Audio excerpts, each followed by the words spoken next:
Hi everyone, it's me, Tim, and today I'm going to walk you through an Arcanum dialog file. It explains how everything works, and along the way kind of explain why we did it this way. So I'm going to put the file up, boom. So this is the actual example NPC dialog file that I made back when we were making Arcanum to show people who would want to make dialogues for the game kind of how it worked. So let me walk through how this works. The I think they're blue. They look light gray to me, but I'm pretty sure I made them blue. The blue lines are NPC lines, and all the lines between NPC lines are PC responses. And let me tell you how those are broken down, because these are it's very easy to write these, but each column means something different. So column B is the number of the dialogue line. So if you say, hey, I'm having an error thrown on dialogue line 3, it's what's in column B. It's not the row. And this is important because later I'll explain how we ended up processing these Excel spreadsheets into plain text files. By the way, yeah, if I didn't make that clear, we wrote all of our Arcanum dialogues in Excel. We didn't have time to make a tool, so we used Excel, and then later on we'd export them as dialog files. So column D was called the text line, the text column. And column F was called the G field. Now, in an NPC line, those often look the same, because what that was is the text field was the NPC response if the player character was male, and the G field was the NPC response if the player character was female, because many languages require those lines to be translated differently, even though in English, 90% of the time they look the same. True, the dialogue writer could say, "How are you today, sir?" and "How are you today, ma'am?" on the different lines. Frequently they didn't. Often they were just the same line. "How are you today?"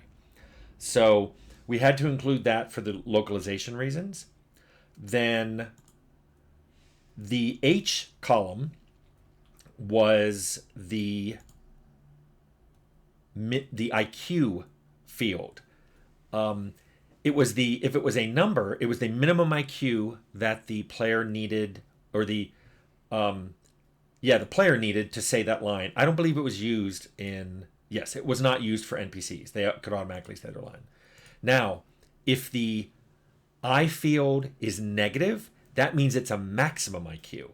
The player character can't exceed the absolute value of that number. So if you wrote -5, that would mean only players with a intelligence of 5 or lower could say it.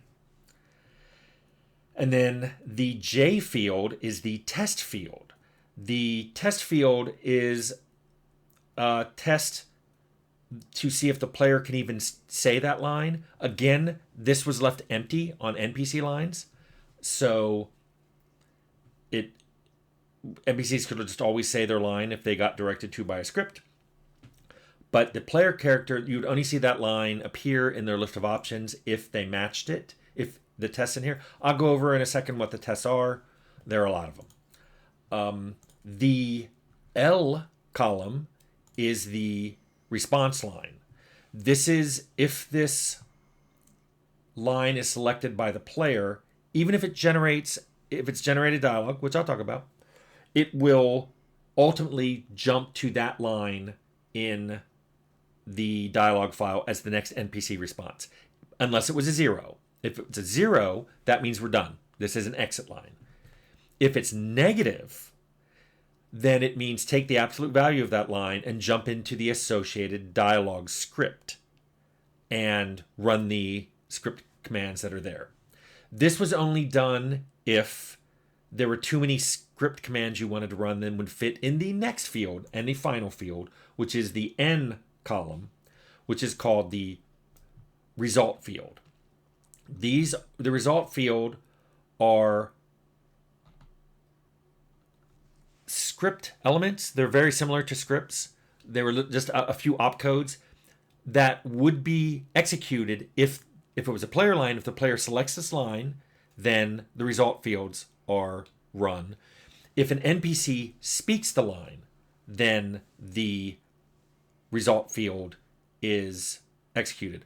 Now, by speak the line, I mean actually say it in conversation, because there are script commands to take these lines, whether it's a player line or an NPC line, and float it over your head, like as a bark or a float message or something else. If it's used in that capacity, the result line is ignored. It's only if it appears in a dialogue. So that's effectively what a dialogue line is. So let me explain how some of these work in here. I highly recommend that you watch the generated dialogue video that I made, because it is, as you can see, the first 3 lines of this dialogue are all the player responses are generated. So let me go over what it means. Also, you'll notice at the end, starting at Q, I've just written things down. That's because anything past that last bracket on P were just ignored. So you could write notes over there to yourself. And that's what I'm using here. So line 2 is B:, because that's being used on a player. It stands for barter, because the player saying it, the player will ask the NPC, hey, I would like to buy some items. I would like to see what you have in inventory. I would like to see what you're selling.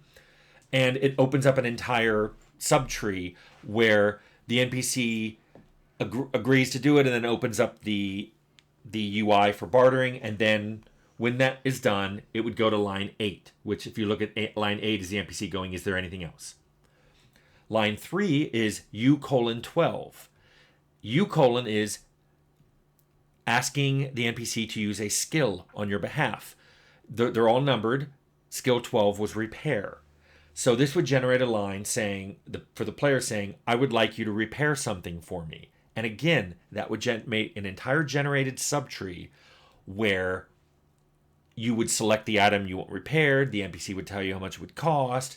You'd either give them money, or say you want to give them money but not have enough, or refuse, whatever. That all happens in the U: subtree. And then when it's done, you can see that its L column is 8. So once again, the NPC, after all the stuff is done with repair, it would go, is there anything else? And then line 4 is the last generated dialogue. That's K:. That stood for ask a question. This would, again, open up a generated dialogue tree with a variety of questions that the player could ask based on the story state of the game. And when that was done, you see that when it's done, it would go to line 22, which is cut off at the bottom, but then it's like anything else you need to know. So that's that. Okay, line 5. It says, I need you to do something. Now, notice that there is a field in the test column, which is J. It says FO. FO says that the player can only say this if the NPC he's talking to is a follower, is currently a follower. So if they are, then this line would appear and it'd say, I need you to do something. It would jump to line 15 and say, what do you want me to do? And if you look at all the results, it's move away. The player response is move away, move closer, wait here, disband, or go back. All of those have something in their N column, which is their result field. If you say move away, it calls SO, which is a opcode for spread out. So the NPC will literally move farther away from you and maintain a farther follow distance. If you say move closer, it executes, sorry, the dog's in here. It executes SC, which is stay close, and it makes them closer in their formation. If you say wait here, it does WA, which makes them leave the party and stand where they're currently standing and wait for you to come back. If you say disband, it's LV, which makes them leave the party entirely. In fact, and if you go back to line 6, you can see that the player says, let's go. But if you look at the J column, the test field is WA. It can that line, let's go, can only be said to a follower that's in wait mode. And when you use this line, look at the result field, it's UW, which is unwait. So that's kind of a high-level general idea of how these things worked.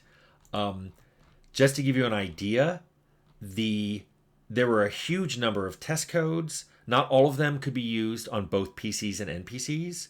Some could be used on PCs only, some could be used on NPCs only. A lot were usable on both. I believe there were one, two, three. There were about 2 dozen of these test codes.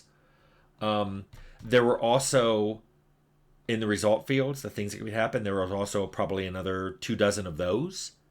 So if there wasn't a result opcode for you to use, keep in mind you could always, for the line number you jump to, give a negative number and jump to a script and do everything in a script. And you can, I have a whole video on how Arcanum scripting worked. So in effect, what this dialogue system let you do was generate really complex trees with NPCs where the NPC or the player, the NPC saying a line or the player picking a line could cause effects to happen in the world. And lines could be chosen not to appear for some states that the player was in. So you could have lots of player responses, but at any given time, they couldn't show all of them. Now, as I mentioned, we did not parse the Excel files directly. And I had 3 reasons for that. One, it was faster to extract this to a text file and read it from a text file than to parse the Excel file. There's a lot of extraneous data in an Excel file. So it was slower to parse an Excel file. And back in the 90s and early 2000s, every cycle counted. Related to that, Excel files were way bigger than you would think they would be. When we extracted just this data to a text file, much, much smaller. And again, we had to load these files in order to process them, and memory was at a premium. In fact, I believe now that I think about it, we had a macro in our Excel. You could just press a button and it would write it out to a text file. Jason Anderson wrote that macro. The man had many skills. And then the third reason that I didn't process Excel files is formats changed all the time. A new version of an Excel file would come out. I wasn't going to write new parsing functions every time Microsoft felt like updating the format of a Excel file. So writing it out to a text file meant it was faster to read, it was less memory to read, and I only had to write that import function once. So if you ever crack open the Arcanum DAT files, you will see a lot of files with the DLG suffix. Those are plain text files, and when you look them up, you'll see something very similar to this Excel spreadsheet, but it's in plain text. By the way, the other huge advantage we had in doing this as Excel spreadsheets and keeping the row numbers separate from the dialog line numbers was if you wanted to renumber the rows to make space so you could insert more player responses, or you just wanted to organize your NPC lines and get NPC, like you had several NPC statements and you wanted to add an extra one in because it made sense to be with those, you could do that trivially in Excel and it wouldn't affect any of the line numbers in the B column, because they were disassociated. They normally had nothing to do with the row. So that worked really well. And then when you wrote it out to the text file, you lost all the row numbers, but we didn't use them for anything, so it was fine. Anyway, this was our primitive but very powerful method of doing dialog files in Arcanum. Whether you want to mod or make a dialog system yourself, have fun with this.